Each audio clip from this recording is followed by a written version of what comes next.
Shalom à toutes et à tous, bienvenue à cette édition de Récap Parole. Contrairement à d'habitude où nous faisons le récapitulatif du message du dimanche, nous allons plutôt faire le récapitulatif le plus rapidement possible des 3 jours de séminaire que nous avons eu durant la semaine sous le thème renverser les autels. J'ai mon agenda, la caméra est allumée, le Saint-Esprit est disponible.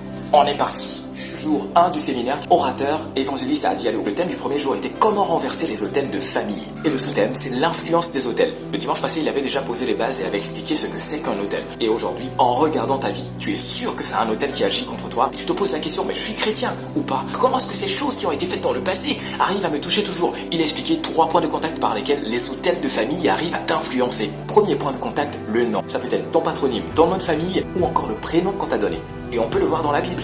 Quand Dieu a décidé de marcher avec Abraham, à un moment donné, il a remarqué qu'avec le nom qu'il porte, c'est impossible qu'il accomplisse la destinée que lui, Dieu, avait pour lui. Et du coup, il a décidé de changer, de transformer son nom de Abraham en Abraham. Sarai, et son nom aussi a été changé en Sarah. Et nous avons un autre exemple de Jacob, dont le nom voulait dire usurpateur. Si par la suite, on a parlé du peuple d'Israël, c'est tout simplement parce que Jacob avait réussi à se faire changer son nom. Que veut dire ton nom de famille? Sais-tu ce que ça veut dire ton prénom? Sais-tu l'influence que cela a sur toi? Parce que tu portes un nom et que ce nom a été donné à un autel. À chaque fois que ce nom sera mentionné, toutes les personnes qui portent ce nom seront influencées par cet autel.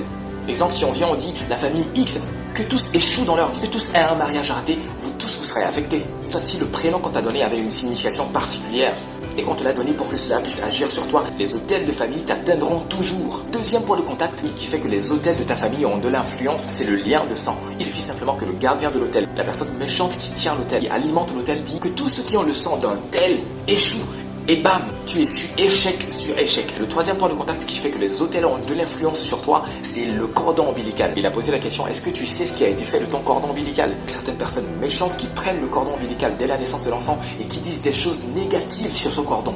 Toi, tu échoueras toujours, tu n'avanceras pas. Toi, tu es un homme, mais tu deviendras une femme. Et cela agit sur nous. Il nous a donné la référence Jérémie 31, versets 29 à 30, qui dit, on ne dira plus que les pères ont mangé des raisins verts et les fils ont eu des dents qui sont agacées. Et il nous expliquait là la volonté de Dieu de nous voir sortir, de nous voir libérer définitivement de ces autels qui existaient avant même notre naissance. C'était le premier jour.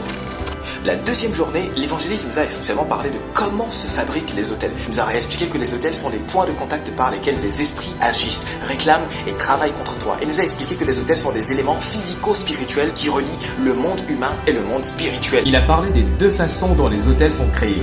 La façon consciente, l'exemple de Jacob qui, après que Dieu ait fini de lui parler, a dit « Assurément, Dieu est en ce lieu et je ne le savais pas. » Il prit une pierre, le mit au sol, versait de l'huile dessus. C'est ainsi qu'il créa un autel. De la même façon, certaines personnes dans nos familles, il y a des années en arrière ou récemment, ont créé des autels, mais juste qu'elles n'étaient pas dédiées à Dieu. C'était des autels dédiés à des divinités, à des puissances, à des démons. Et ces puissances-là travaillent contre nous. La 2e façon qu'un autel est créé, c'est de façon inconsciente. Et la plupart du temps par le sang d'un innocent qui a été versé. Un sacrifice humain d'une personne qui a été fait à tort dans votre famille, qui réclame. Et la même chose s'est passée dans la Bible. Rappelez-vous l'histoire de Caïn et de Abel. Et Dieu vint et dit, qu'as-tu fait? La voix de ton frère crie jusqu'à moi. Voici, tu seras maudit de la terre. Ce n'est pas Dieu qui a maudit Caïn, mais c'est la terre qui a maudit Caïn. Et du coup, le sang d'Abel qui s'est versé sur la terre a créé un autel. Cet autel qui criait contre Caïn. Et il a fallu que Dieu intervienne pour que cet autel ne tue pas Caïn. Parce que Dieu a mis sur lui un sceau qui faisait que personne ne devait le tuer, comme lui, il a tué Abel. Et l'évangéliste a parlé de certains cas où quelqu'un a été tué dans votre quartier. Et du coup, ce sang qui s'est versé est en train de crier contre tout le quartier. Et toi, tu ne sais rien. Tu es dans le quartier et ce sang crie contre toi aussi. Bloque tes finances, bloque ta vie. Imagine si dans ta famille, il y a un autel qui crie contre toi. Et dans ton quartier où tu habites aussi, il y a un autel qui crie contre toi. Ah yo. Il dit des fois cela se manifeste même physiquement. Tu es là et tu entends comme si quelqu'un t'appelait dans la rue. Des fois c'est à la maison. Et tu te retournes et tu m'as appelé. Non, personne ne t'a appelé. C'est la voix de ces autels qui se manifeste physiquement. Là, ça veut dire que ça devient dangereux. Tu as besoin vraiment d'aide. Il y a eu un matin, il y a eu un soir. Et enfin, c'était le 3e jour. Le 3e jour, c'était une veillée de 22h à 6h du matin. Je ne savais pas que les autels pouvaient courir aussi vite. Ils ont fui. 3e jour, 3 orateurs. Le pasteur assistant Ruben, l'hôte du séminaire, l'évangéliste à Diallo, et notre papa de papa, le pasteur Paco Mgei. C'était une puissance qu'on pas possible. Le Saint-Esprit a délivré, agi.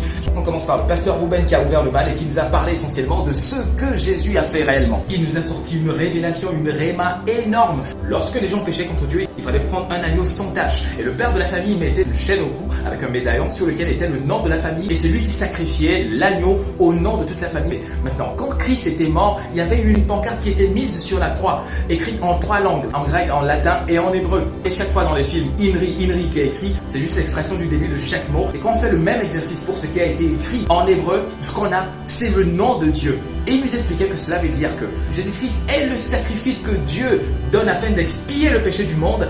Et du coup, sur cette pancarte-là, le fait que les initiaux donnent le nom de Dieu montrait que toute personne qui acceptait le sacrifice et croyait au sacrifice de Jésus-Christ recevait le nom de Dieu, ce qui annule le nom de famille qui est en train de te réclamer sur l'autel. Et le sang de Christ qui a été versé remplace le sang qui est en train de t'identifier et de t'influencer. Et il cite ce que Jésus-Christ a dit à Nicodème en disant « Si tu veux voir le royaume des cieux, tu dois forcément naître de nouveau. » Quand on parle de naissance, on parle forcément de cordon. On est rattaché à une mère. Mais dans le cordon ombilical sur lequel on t'identifiait toi et on arrivait à t'atteindre, ce cordon a été remplacé par le cordon invisible et spirituel qui nous lie à Dieu.